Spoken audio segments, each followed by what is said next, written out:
Buenos días, hermanos, que el Señor les bendiga. Antes de comenzar nuestra clase, vamos a orar también para recoger la ofrenda que hemos traído ya apartada para el Señor. Y voy a pedir a mi hermano Frank Acuña si nos puede ayudar a realizar el servicio de la ofrenda. ¿Ya? Y oremos. Padre, gracias por un nuevo día más de vida, porque su fidelidad se renueva en nosotros, porque, Padre, cada día que despertamos es un día más donde vemos a usted trabajando en nosotros, Señor. Padre, gracias porque hasta aquí usted nunca nos ha dejado. Siempre ha provisto para nuestras necesidades. Y Padre, de lo recibido de su mano, ahora queremos apartar también para su obra. Bendiga esta ofrenda, Señor, que pueda ser usada también para los propósitos por lo cual usted dejó a su iglesia. Le damos las gracias y pedimos su bendición en el nombre de nuestro Señor Jesucristo. Amén. Ahí nuestro hermano Frank.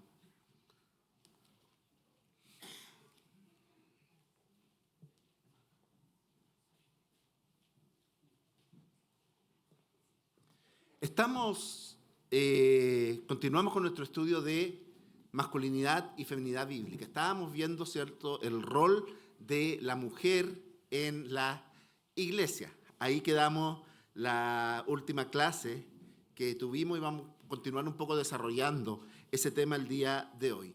Pero el día de hoy quiero comenzar con una preposición, ¿ya? Con una proposición, no una preposición, una proposición.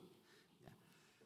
Lo más provocativo acerca del cristianismo no es su enseñanza sobre el género o la sexualidad, es esto, ¿ya?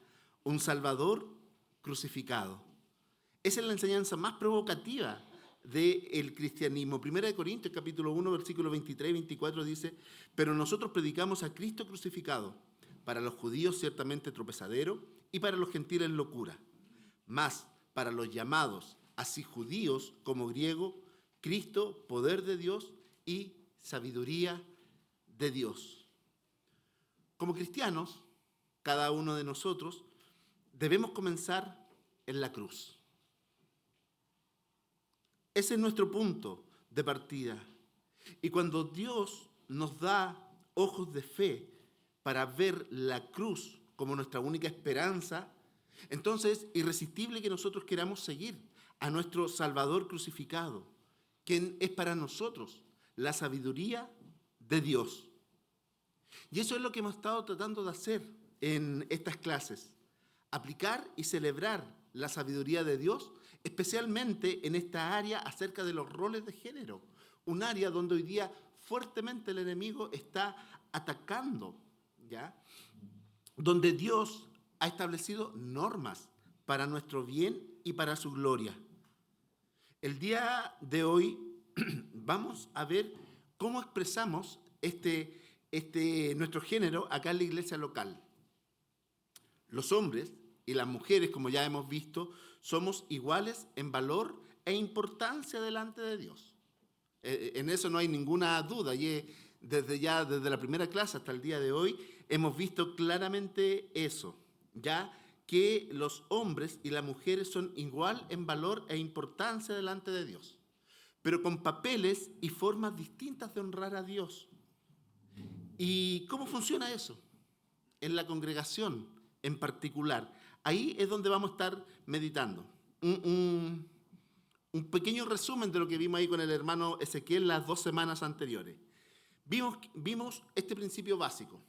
Ya la Escritura no solo permite, sino que espera que tanto hombres como mujeres participen en la mayoría de los ministerios de la iglesia.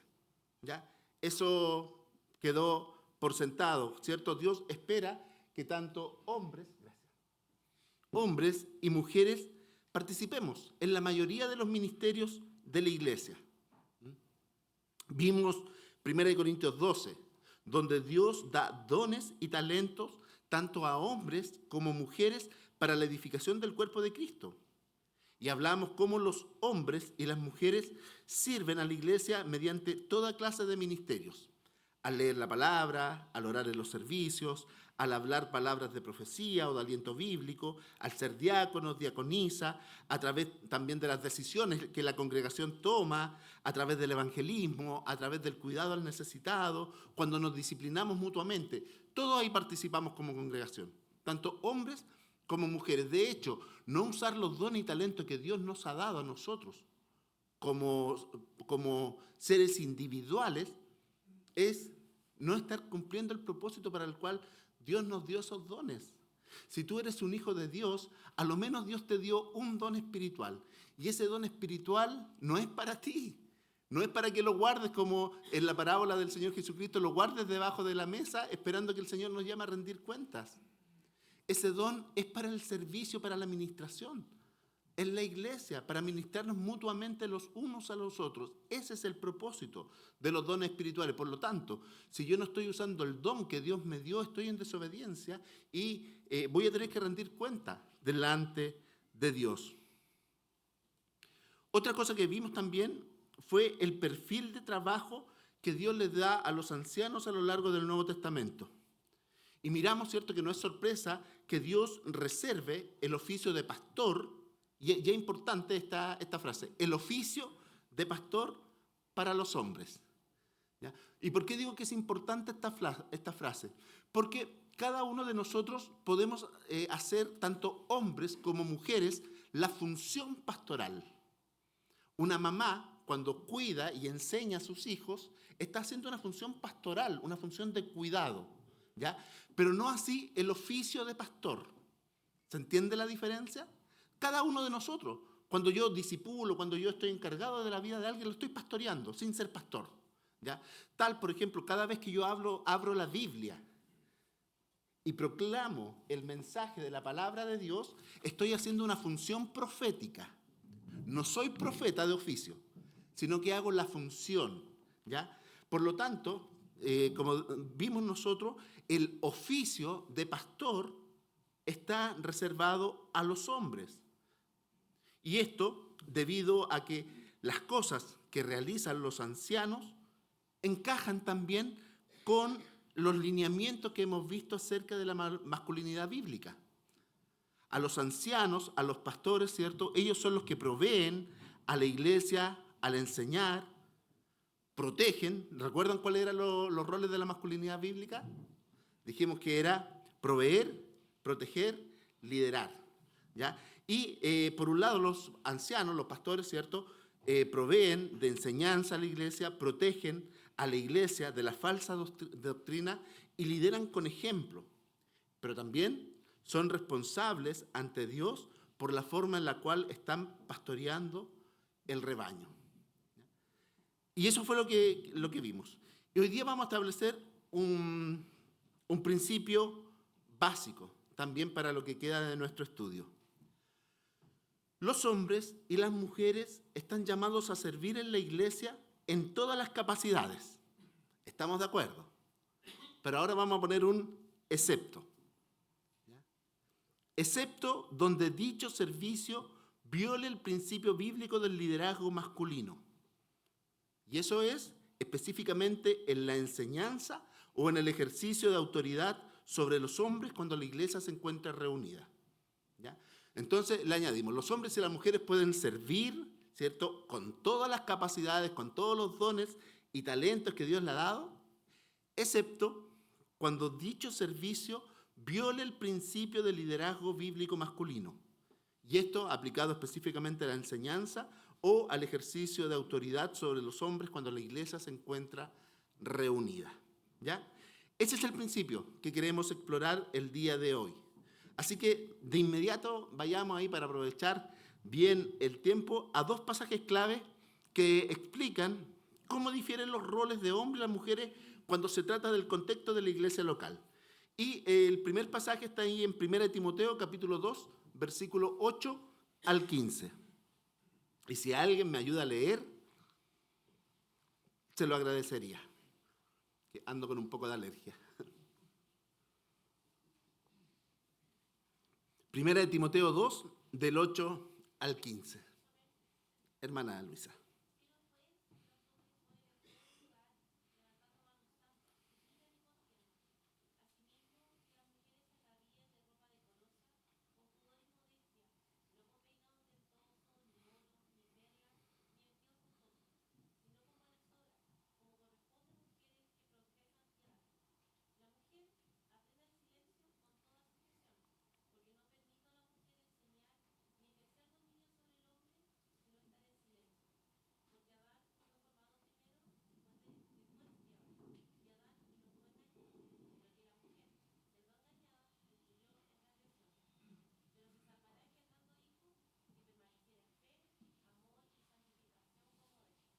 Muchas gracias, hermana Luisa.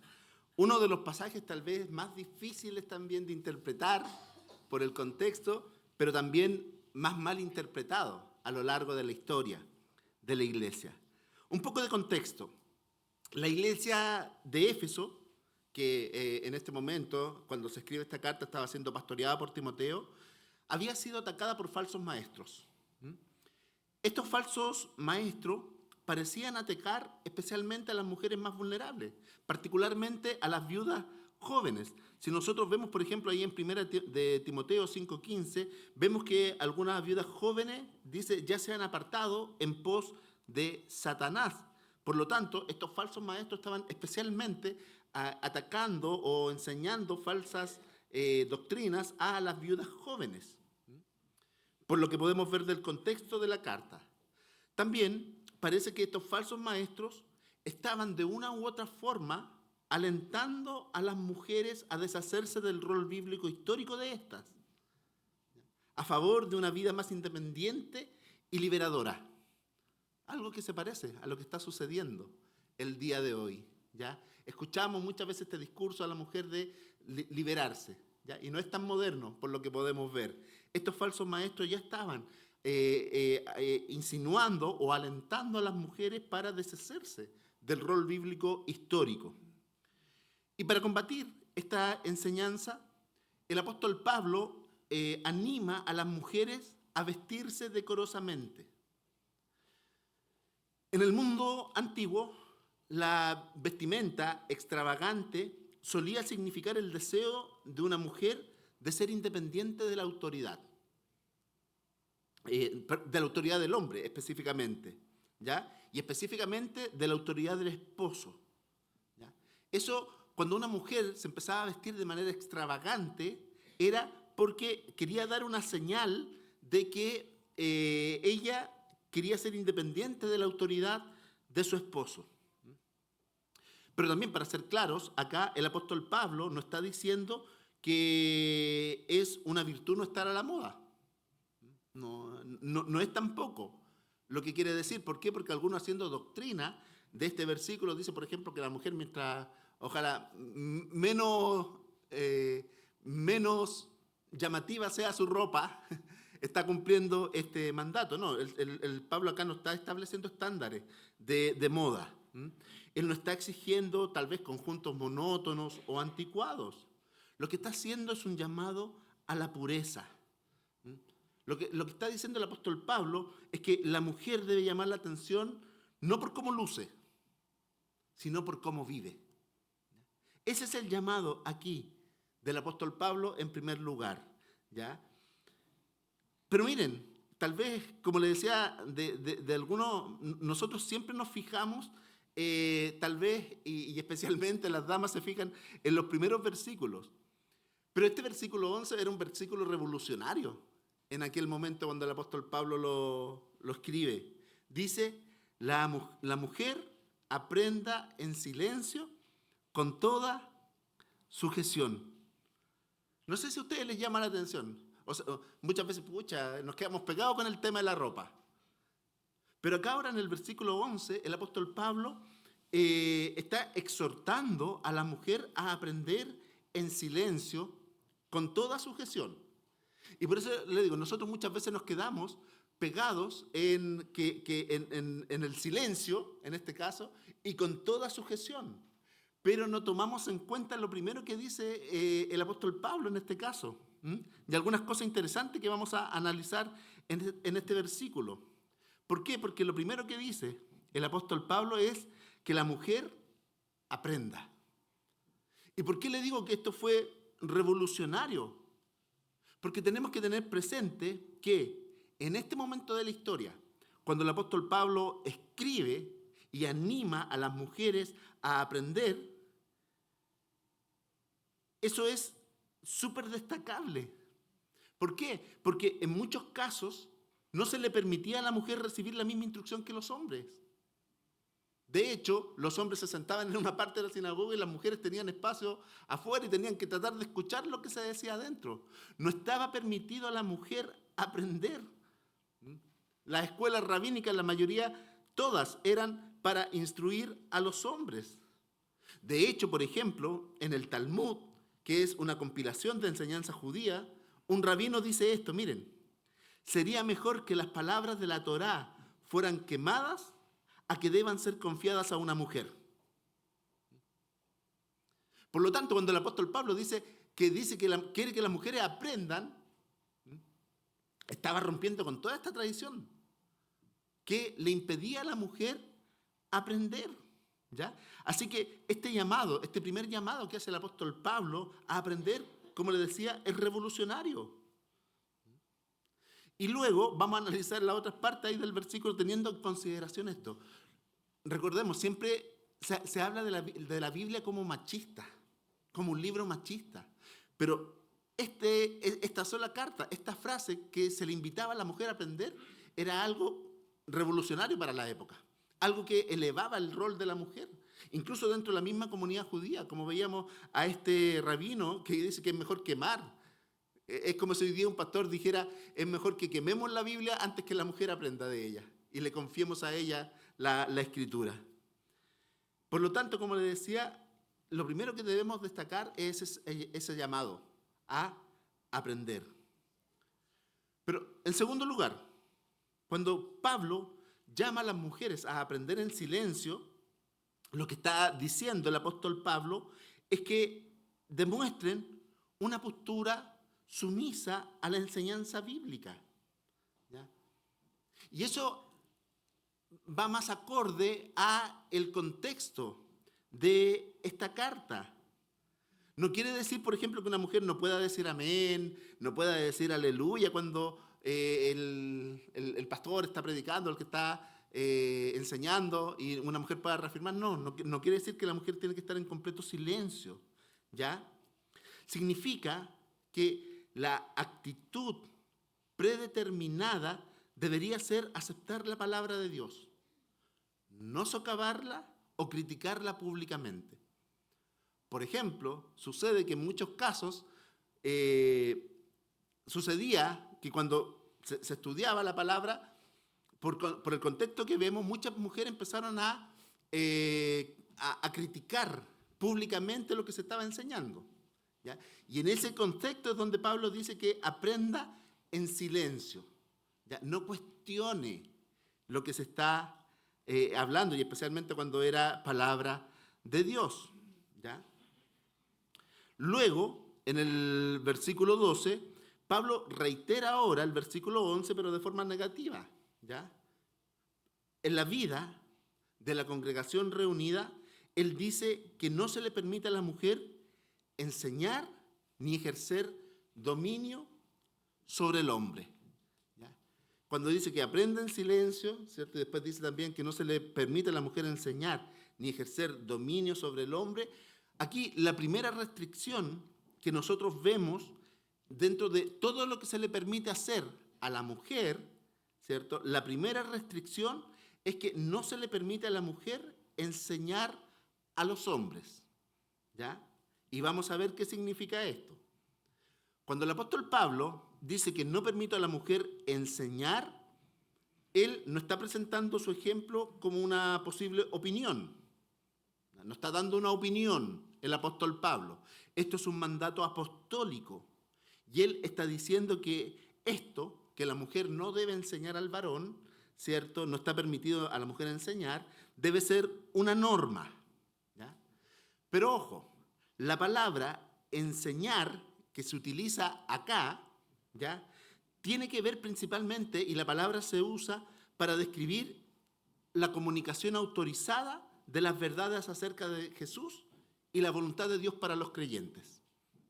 No está haciendo referencia a otro tipo de enseñanza, ¿ya? Sino que a lo que está haciendo el apóstol Pablo, y por el uso de la palabra que se describe acá, está hablando acerca de esa comunicación autorizada, ¿ya? En otras palabras, estar predicando o teniendo una enseñanza autoritativa sobre el varón. ¿Ya? Eso es lo que el apóstol Pablo dice, no se le permite a la mujer enseñar. ¿Ya?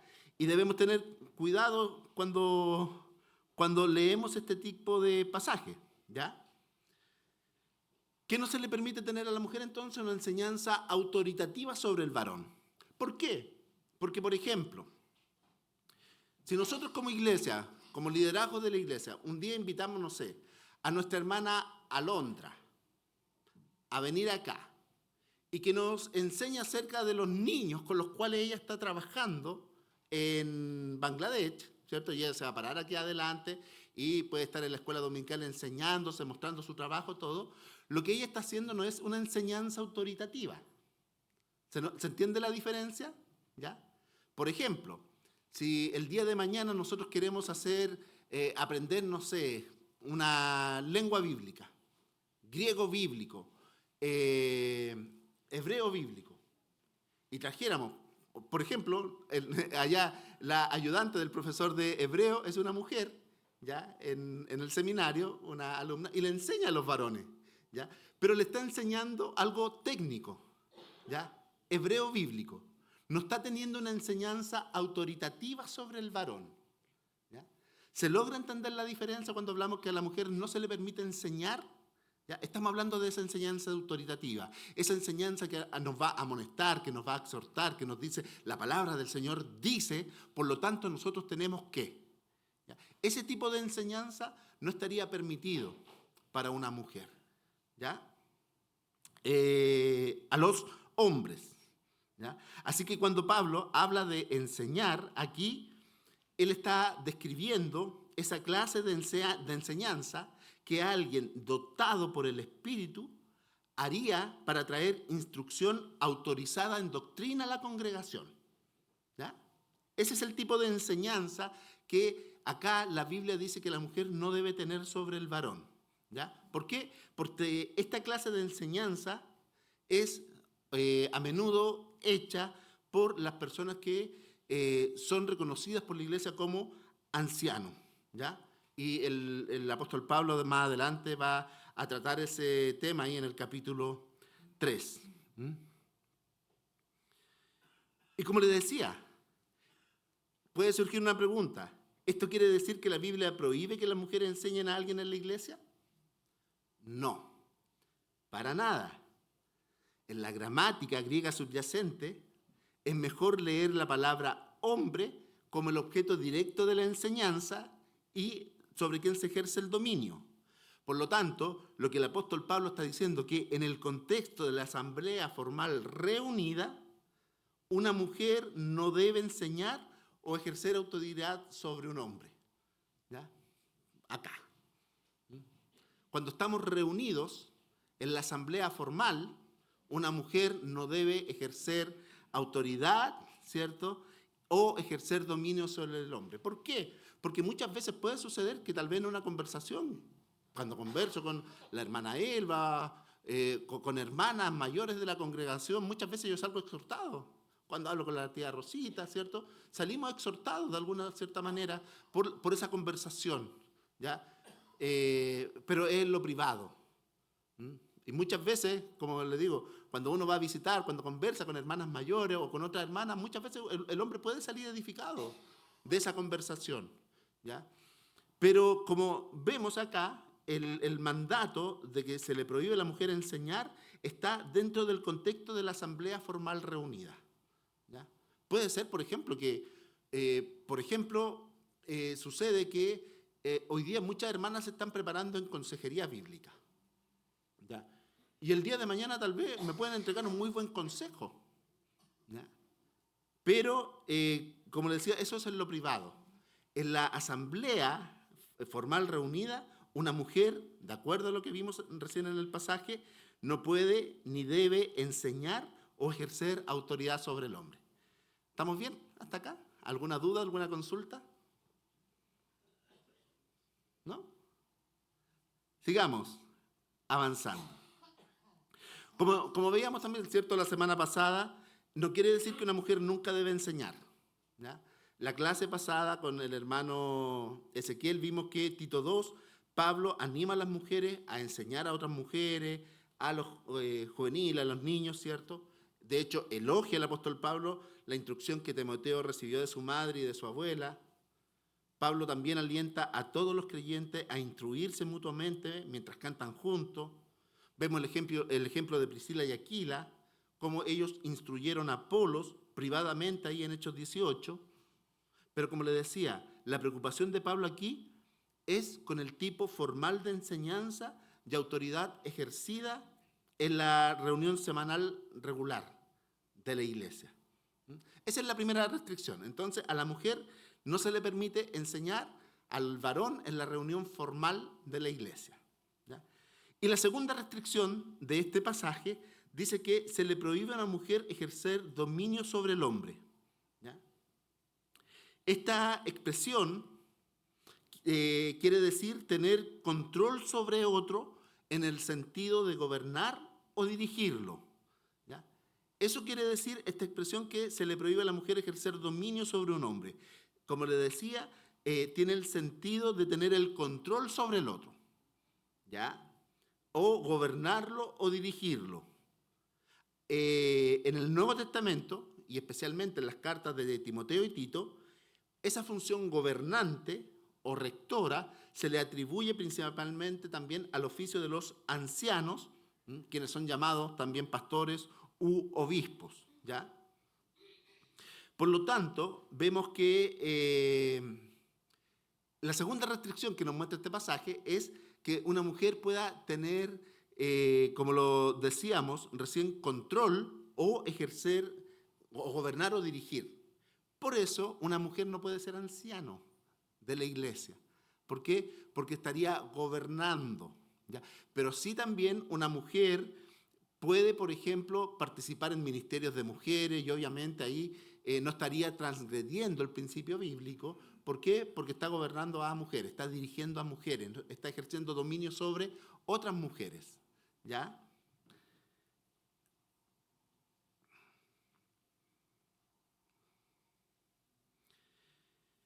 Y para ayudarnos a pensar más claramente sobre por qué son dadas estas dos restricciones de la enseñanza y del ejercer dominio, miremos los versículos 13 y 14. Y vamos a encontrar dos razones por las cuales a la mujer no se le permite enseñar ni ejercer dominio. En el versículo 13 leemos y dice, porque Adán fue formado primero y después Eva. ¿Ya? Y esta es la razón número 1. Es importante observar aquí que el argumento de Pablo no es uno pragmático o de preferencia o de relevancia cultural. El argumento del apóstol Pablo está basado en la creación. Dios creó primero al hombre, ¿cierto? Y luego a la mujer con la idea de comunicar una verdad universal que él planeaba guiar y proteger a su pueblo en esta vida. Por eso, ¿ya? Y esa es la primera razón, porque dice Dios primero creó al hombre, ¿ya? Y luego a la mujer, ¿ya? La iglesia de Timoteo estaba luchando con la disensión y confusión. ¿Por qué? Porque estaban ignorando este orden creado. Y hoy día lamentablemente eso sucede en muchas iglesias, donde vemos que han cedido a la presión cultural y no solamente hoy día están ordenando mujeres, sino que personas, como les decía, no solamente mujeres, sino que incluso personas con distintos tipos de género el día de hoy, no solamente homosexuales o lesbianas, de cualquier tipo de género. Hay algunos que están ordenando ministros, ¿ya? Pero la Biblia es clara y la primera razón por qué la mujer no debe enseñar ni ejercer dominio es por el orden de la creación, ¿ya? Dios dice que creó primero al hombre y luego a la mujer, ¿ya? Y la razón número 2 para estas restricciones, el versículo 14 dice, y Adán no fue engañado, sino que la mujer siendo engañada incurrió en transgresión. Ojo, Pablo no está diciendo que la mujer es más culpable que el hombre. No, para nada. Tanto el hombre como la mujer puede ser engañado, ¿ya? Algunos dicen por ahí que Satanás tentó a Eva porque era más fácil de engañar a una mujer que a un hombre. No, ¿ya? Pablo no está diciendo que la mujer es más culpable que el hombre. Hombre como mujer pueden ser engañados. Pero cuando Pablo dice que Adán no fue engañado, lo que está diciendo o lo que está señalando es que Adán no fue el primero en ser atacado por la serpiente con su tentación. Cuando Satanás fue a Eva y le mintió, ¿por qué tentó a Eva? Muchas veces nosotros nos preguntamos, ¿y por qué no fue Adán? ¿Por qué tentó a Eva? Y hacemos muchas especulaciones al respecto. Pero si nosotros vemos, mis hermanos, cuando Satanás fue a Eva y le mintió, fue porque él intentó socavar el orden que Dios había establecido. Por eso. No porque era más débil, no porque era más influenciable la mujer, no. Porque Satanás desde el principio ha querido socavar el orden que Dios ha establecido. Y por eso fue a Eva. Así que en lugar de ir a Adán, el líder que había escogido Dios, él deliberadamente, Satanás, desafía esa orden y va a Eva. Y la pone, ¿cierto?, en la posición de portavoz del líder y defensora. Eso es lo que hace Satanás. Invierte el orden de Dios. Acuérdense, Tesalonicenses dice que Satanás se opone a todo lo que se llame Dios o sea objeto de culto. Por lo tanto, si Dios había establecido un orden, ¿qué quiere hacer Satanás? Destruir. Dar vuelta al orden que Dios había dado. ¿Ya? Y en ese sentido, al desafiar el orden de Dios, pone a Eva en posición de portavoz, de líder y defensora. Observa esto, hermano, hermana. Satanás quiere que los hombres, y especialmente nosotros los varones, escuchen. Satanás quiere que nosotros seamos pasivos e indiferentes a los mandamientos de Dios. Y también él quiere que las mujeres salgan de la protección de los hombres para que ellas también puedan ser engañadas. Eso es lo que busca Satanás. Quiere hombres pasivos. Y lo está logrando muy bien. Damos gracias a Dios porque el día viernes tuvimos 17 hombres ahí en la reunión de varones. ¿Ya? Pero eso es lo que busca Satanás. Que el hombre sea pasivo, indiferente a los mandamientos de Dios. Y por el contrario, Satanás también quiere que las mujeres salgan de la protección, que ellas ejerzan el liderazgo. ¿Por qué? Porque torcer los roles de géneros es la estrategia más antigua de Satanás. De modo que, hombre, varón, cada vez que tú eres pasivo en tu liderazgo, cuando tú alientas e impulsas a que las mujeres que están a tu alrededor tomen el control, ¿te das cuenta de lo que estás haciendo? Cuando tú cedes tu liderazgo, cuando tú cedes el llamado que Dios te ha hecho como hombre, te estás convirtiendo en un socio voluntario en la revelación de Satanás. Y mujer, hermana presente el día de hoy, cuando tú también asumes ese liderazgo, ¿cierto? Eso significa que te rebelas en contra del liderazgo masculino piadoso. Aunque no todo liderazgo masculino es piadoso, ¿ya? Como lo hemos visto también. Y también juegas en las manos de Satanás. Cuando tú quieres usurpar ese liderazgo que Dios le ha dado al hombre. Luego, el versículo 15, el apóstol Pablo termina con una promesa. Y como les decía, este es tal vez uno de los pasajes más difíciles de interpretar. Pero creo que está aquí también para darle esperanza a las mujeres. Dice el versículo 15, pero se salvará engendrando hijos si permaneciere en fe, amor y santificación con modestia. Aquí la última frase es clara. Si la mujer ha sido culpable de sobrepasar su rol bíblico en este asunto, no debería desesperarse. Debe caminar en arrepentimiento, continuar en fe, amor, santificación y modestia.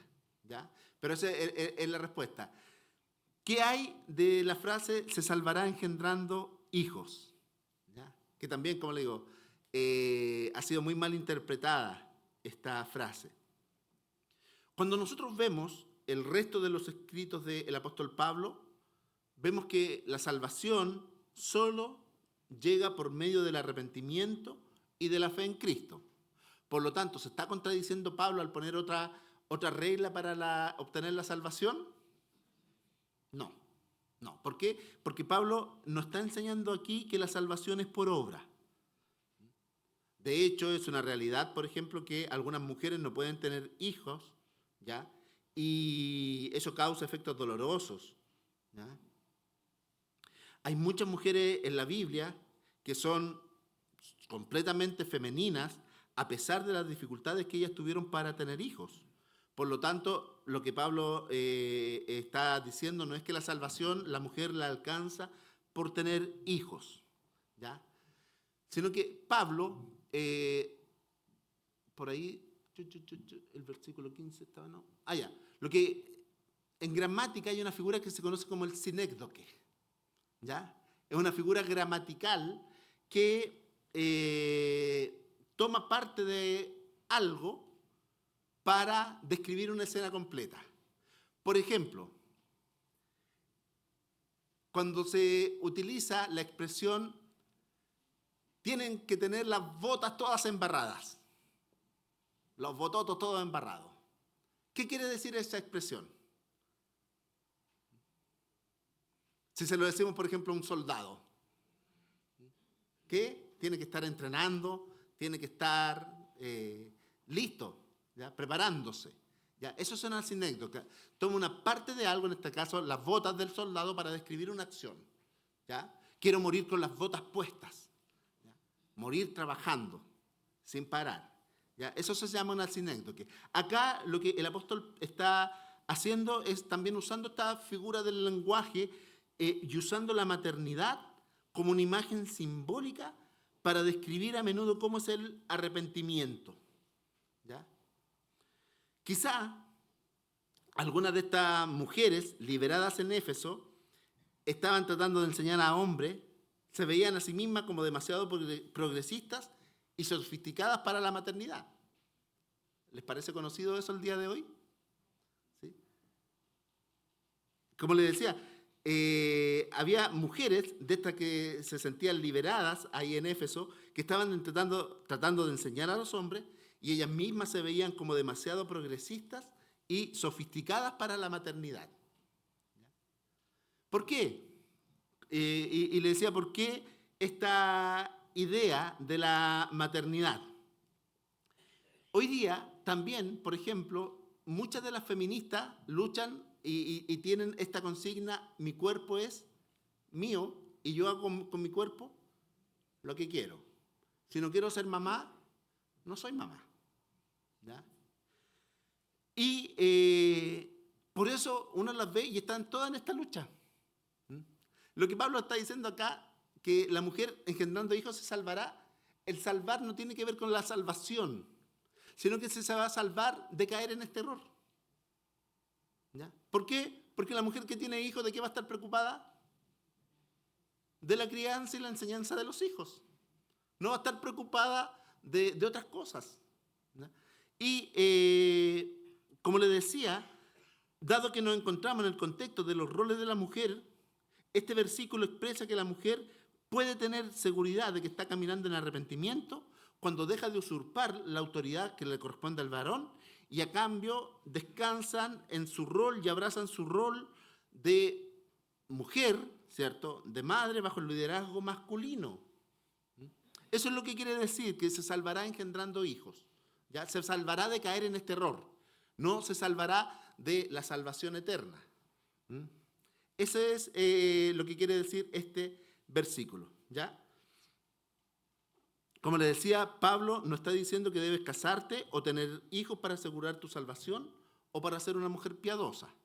No es lo que Pablo estaba diciendo, sino que se va a salvar de caer en este error, de querer usurpar la autoridad que se le da al varón. Miren, y vamos a ir ahora a 1 Corintios capítulo 11, del versículo 3 al 16, para dar algo, mientras vamos ahí vamos a dar algo de contexto. Saltamos de Éfeso a Corintios. Lo culturalmente aceptable para las mujeres de hacer era, para honrar a su esposo, era usar algún tipo de manto o velo en público, acá en Corintio. También parece que había una clase de movimiento de liberación de las mujeres en este momento ahí en Corintio, que llamaba a las mujeres a quitarse su velo, ¿ya? Y que también simbolizaba la independencia del liderazgo del esposo. Evidentemente, algunas de las mujeres de la iglesia de Corintio habían adoptado este pensamiento, ¿ya? Pero no solamente eso, ¿cierto? Estaban hablando durante los servicios con las cabezas descubiertas, deshonrando así a sus esposos y a la iglesia. Por lo tanto, en esta sección, Pablo llama a las mujeres a ver esa postura como rebelde, una postura rebelde y arrepentirse, ¿ya? Por ejemplo, no es lo mismo, pero hoy día hay todo un movimiento con mujeres que eran de países islámicos, ¿ya? Que viven en Occidente, y como un acto de liberación de estar bajo ese sistema de opresión, ¿qué hacen? Se quitan el velo, ¿ya? Sabiendo que con eso después no van a poder volver más allá, ¿ya? Pero lo hacían como un acto de rebeldía, de liberación, ¿ya? Acá, en el contexto de Corinto, parece que también las mujeres tenían esta costumbre de usar el velo, pero surgió esta moda del feminismo en aquellos tiempos, donde también, como una manera de mostrar la independencia de su esposo, ellas se quitaban el velo, ¿ya? Y por eso es lo que Pablo va a tratar acá en 1 de Corintios 11, del 3 al 16, ¿ya? Pero quiero que sepáis que Cristo es la cabeza de todo varón, y el varón es la cabeza de la mujer, y Dios la cabeza de Cristo. Todo varón que ora o profetiza con la cabeza cubierta, afrenta su cabeza. Pero toda mujer que ora o profetiza con la cabeza descubierta, afrenta su cabeza. Porque lo mismo es que si se hubiese rapado. Porque si la mujer no se cubre, que se corte también el cabello. Y si le es vergonzoso a la mujer cortarse el cabello o raparse, que se cubra. Porque el varón no debe cubrirse la cabeza, pues él es la imagen y gloria de Dios. Pero la mujer es gloria del varón, porque el varón no procede de la mujer, sino la mujer del varón. Y tampoco el varón fue creado por causa de la mujer, sino la mujer por causa del varón. Por lo cual la mujer debe tener señal de autoridad sobre su cabeza por causa de los ángeles. Pero en el Señor ni el varón es sin mujer, ni la mujer sin varón. Porque así como la mujer procede del varón, también el varón nace de la mujer, pero todo procede de Dios. Juzgad vosotros mismos. ¿Es propio que la mujer ore a Dios sin cubrirse la cabeza? La naturaleza misma nos enseña que el varón le es deshonroso dejarse crecer el cabello. Por el contrario, a la mujer dejarse crecer el cabello le es honroso, porque en lugar del velo le es dado el cabello. Con todo eso, si alguno quiere ser contencioso, nosotros no tenemos mal costumbre, ni las iglesias de Dios. Harto aquí que aparece en este versículo y no podemos lidiar con cada una de las cosas que aquí aparece. Pero quiero que nos enfoquemos en tres verdades principales de este pasaje, ¿ya? Y que tiene que ver con el tema que estamos hablando. No nos vamos a detener en el tema cultural del uso del velo, si está vigente o no. ¿Por qué? Porque, como le digo, Corintio de hecho fue una de las casi de las primeras cartas que escribió el apóstol Pablo iniciando su ministerio, ¿ya? Y estaba respondiendo también a cosas culturales que eran de aplicación a la iglesia, no principios universales para toda la iglesia, ¿ya? En primer lugar, como les decía, y dado el tema que nosotros estamos tratando, la primera verdad principal es que Dios espera que las mujeres sirvan públicamente. Y acá, en el versículo 5, ¿cierto? Dice que Dios espera que las mujeres sirvan en la iglesia orando o profetizando. Dice, no está prohibiendo que no lo hagan. Si ustedes leen el texto, en ningún momento dice que no ore la mujer o no profetice. Eso ya lo vimos, ¿cierto? En clases anteriores, ¿qué significa profetizar? No es el concepto que tenemos el día de hoy que una se para y empieza a hablar cualquier cosa, ¿no? Sí, tiene que ver con el testimonio, dar testimonio, ¿ya? Eso tiene que ver con la profecía. Como le decía, en el versículo 5, Dios espera que las mujeres oren y profeticen durante la reunión de la iglesia. Nuevamente, cuando pensamos en la profecía del Nuevo Testamento, en una reunión pública de la iglesia, no tendríamos que verlo como algo, como una revelación inerrante de Dios, la profecía. No es eso, ¿ya? ¿Por qué? Porque después en el capítulo 12, él dice que la profecía debe ser evaluada, ¿ya? Podemos definir entonces que la profecía es hablar de las verdades de Dios para edificar al pueblo de Dios. Cuando una mujer da testimonio, ¿ya? Y habla las verdades de Dios, cómo Dios le proveyó, cómo Dios abrió puertas, está hablando verdades de Dios y está dando testimonio público. A eso está haciendo referencia aquí la palabra profecía. ¿Ya? No a entregar un mensaje inerrante de Dios, no a predecir, como generalmente nosotros asociamos la profecía con predicción. ¿Ya? No tiene que ver con eso. ¿Ya? De hecho, si ustedes estudian profecía, se van a dar cuenta que la mayoría de la profecía no era predictiva, ¿ya? Sino que era entregar el mensaje de Dios. Así ha dicho Jehová. Así ha dicho Jehová. Vino mi palabra de Jehová y yo repetí el mensaje. Eso generalmente era la profecía, ¿ya? No solamente predecir futuro. Como les digo, aquí hay mucho más que pudiéramos decir, pero de todos modos entendemos que la profecía, en el contexto, está claro que a la mujer se le permite e incluso se le anima a la mujer a participar en ciertos aspectos de la adoración pública de la iglesia, siempre y cuando lo haga de una forma donde se someta y respete el liderazgo masculino. ¿Ya? No es llegar y pararse y hablar. ¿Ya? Siempre, acuérdémonos también lo que dice la Biblia, todo debe hacerse decentemente y en orden. ¿Ya? ¿Qué hay de 1 Corintios 14, versículos 34 y 35? ¿No va esto en contra de esta idea? Miren, dice, como en toda la iglesia de los santos, vuestras mujeres callen en las congregaciones, porque no les es permitido hablar, sino que estén sujetas, como también la ley lo dice. Y si quieren aprender algo, pregunten en casa a sus maridos, porque es anticurioso que una mujer hable en la congregación. Se está contradiciendo. Por un lado, el apóstol Pablo dice primero que oren y profeticen, y ahora que se callen en la congregación, que no hablen. Pareciera, ¿cierto? Pero no es una contradicción. ¿Ya? En el capítulo 11, Pablo está abordando el corazón de las mujeres. Eso es lo que está hablando. Ese es el contexto. ¿Ya? Siempre yo a los alumnos en clase de hermenéutica les digo contexto, contexto, contexto. ¿Ya? Fijémonos en lo que dice el contexto. Y acá, en el capítulo 11, Pablo está abordando el corazón de las mujeres, llamándolas a honrar públicamente a sus esposos y a la iglesia cuando participan. En el versículo 14, él hace lo mismo, pero el contexto del versículo 29 está en ponderar lo que se ha dicho. El versículo 29 que estábamos leyendo recién dice que cuando las personas de la congregación dan profecía, esa profecía tiene que ser sopesada y juzgada, ¿ya?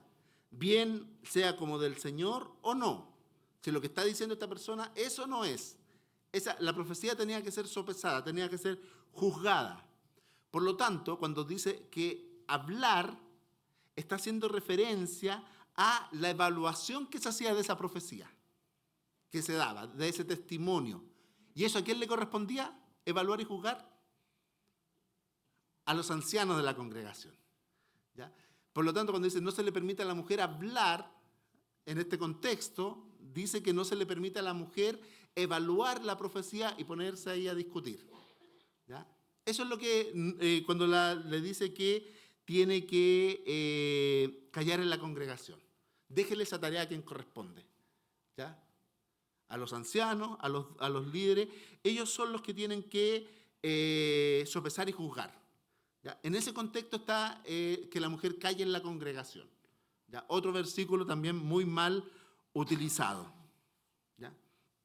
Por lo tanto, en otras palabras, Pablo no enseña que la mujer puede orar y profetizar, ¿cierto? Perdón, Pablo nos enseña que la mujer puede orar y profetizar, pero no es apropiado que hablen cuando se trate de juicio y evaluación pública de esas profecías. Por ejemplo, y para graficarlo de una mejor manera, invitamos a alguien a predicar y toma ahí, ¿ya? Y la persona que empieza a predicar empieza a decir algunas cosas que no son acorde a la sana doctrina. ¿De quién sería la responsabilidad de decirle al hermano que esté ahí predicando, pare? De los ancianos, en primer lugar, ¿cierto? Ya, si los ancianos no lo hicieran, algún varón tendría que parar y decir, no, eso que usted está diciendo está en contra de la palabra de Dios. ¿ya?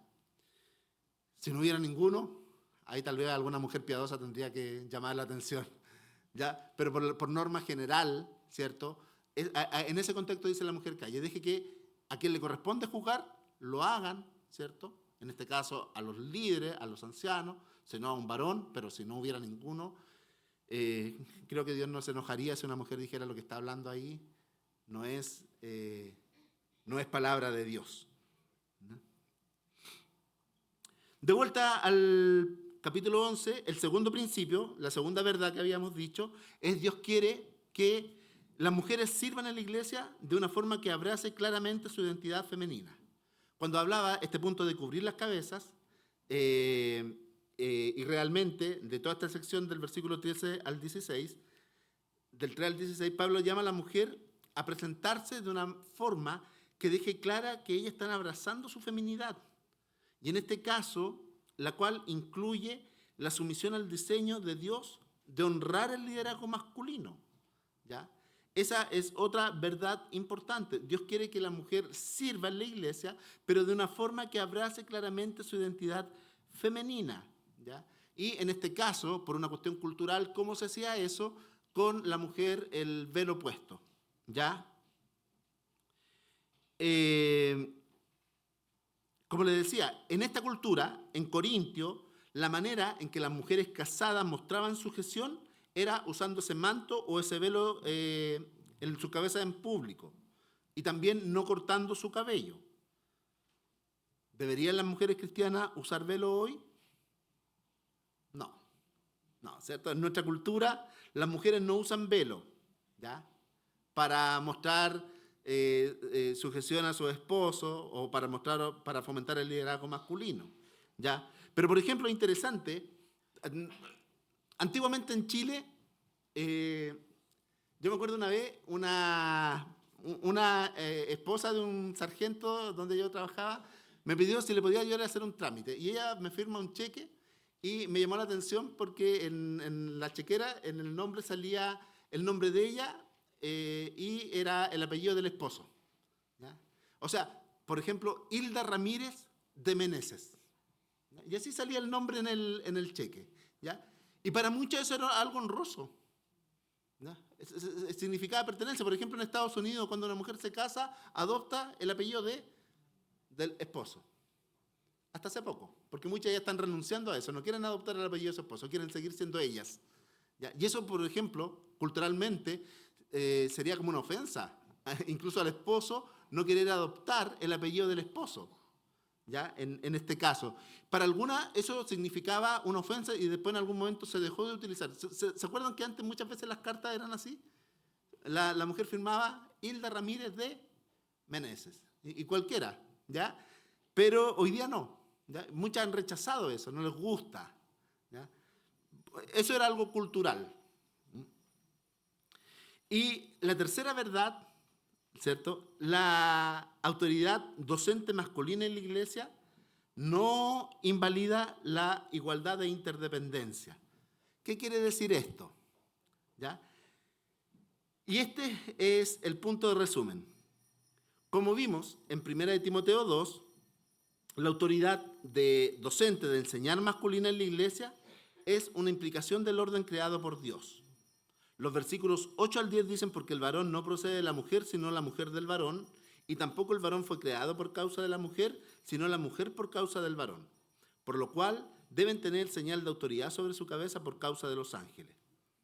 Aquí vemos que la sumisión, la sujeción de una esposa en la iglesia está directamente relacionada a cómo Dios creó a Adán para liderar y a Eva para ser su ayuda idónea. Algunos han sugerido que la frase sobre los ángeles solo significa que como seres celestiales miran a la iglesia siguiendo el orden creado por Dios y eso hace que se llenen de gozo y alabanza. Pero Pablo continúa y los versículos 11 y 12 dice, pero en el Señor ni el varón es sin la mujer, ni la mujer sin el varón.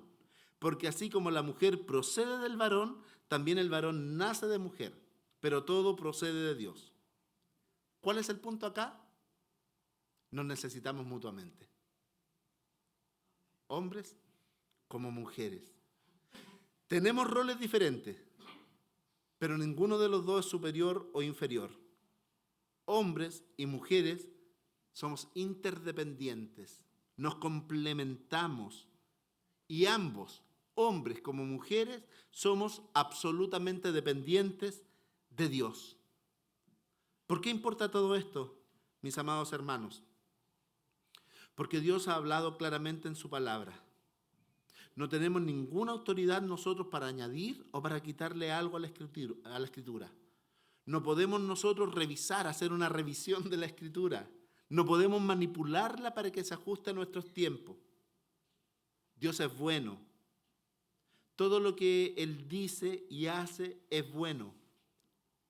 Cuando los mandamientos de Dios entran en conflicto, por ejemplo, con las sensibilidades modernas, nuestro trabajo no es amoldar la Biblia a nuestro entendimiento, sino amoldar nuestro entendimiento a la Biblia. Y así es como honramos nosotros a Dios. Si yo tengo un problema con el tema del liderazgo masculino, quiero renunciar, el problema no es de la Biblia. El problema es mío. ¿Ya? Si la mujer no se quiere someter al liderazgo del varón, el problema no es de la Biblia, es del corazón de la mujer. Y como le enseño, hay un principio de no contradicción. Si la Biblia dice, por ejemplo, que yo como hombre tengo que liderar, proteger y proveer, y yo no estoy de acuerdo a eso, estamos en un conflicto, ¿pero quién tiene la razón? La Biblia. La Biblia. Y yo tengo que someterme a lo que dice la palabra de Dios. Y como le digo, esto importa, porque va al corazón de cómo nosotros, como iglesia, nos organizamos juntos. Dios ha diseñado la iglesia para ser un reflejo de la gloria y del evangelio. Así que abrazar este diseño que Dios ordenó es abrazar también el avance del evangelio. Si rechazamos este modelo, estamos trabajando para desmejorar el evangelio de Cristo. Así que al final es fundamental que nosotros adoptemos este modelo de liderazgo bíblico del hombre y de la mujer. Así de importante es para nosotros este tema. La próxima semana comienza ya la última parte de este estudio, que tiene que ver cómo ejercemos los roles de hombre y mujer, ya no en la familia, no en la iglesia, sino que en el mundo. Oremos. Padre, gracias por su palabra, porque ella habla en nuestras vidas, porque es nuestra guía, porque sin duda de que usted quiere lo mejor para nosotros, y cuando actuamos conforme a su voluntad, podemos ser bendecidos, Señor. Le damos las gracias, pedimos su dirección en el nombre de nuestro Señor Jesucristo. Amén.